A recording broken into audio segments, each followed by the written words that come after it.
Hi friends, veg பீஸா recipe எப்படி செய்யுதுன்னு பார்க்கலாம் வாங்க. அதுக்கு முன்னாடி நம்ம சேனல் சப்ஸ்கிரைப் பண்ணாதவங்க மறக்காமல் சப்ஸ்கிரைப் பண்ணி வச்சுக்கோங்க. அடுப்பில் ஒரு இட்லி பாத்திரத்தில் தண்ணி ஊற்றி கொதிக்க விட்டுக்கலாம். இங்கிட்ட இடியாப்பத்தட்டு எடுத்து வச்சு நெய் தடவி பீஸா பட்டி எடுத்து வச்சுக்கலாம். அது மேலே டொமேட்டோ சாஸ் தடவிக்கலாம்.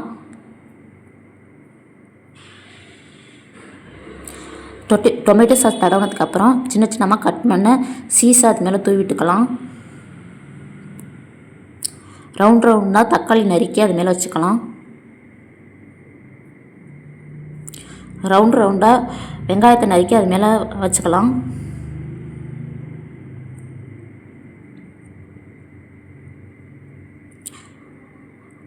குடைமிளகாவை சின்ன சின்னமாக கட் பண்ணி இதே மாதிரி தூவி விட்டுக்குவோம். அது மேலே கேரட்டை சீவி தூவிக்கலாம். நீங்கள் எந்த காய்கறி வேணாலும் சேர்த்துக்கலாம். அது மேலே சீஸை பொடிசாக கட் பண்ணி மேலே தூவி விட்டுக்குவோம்.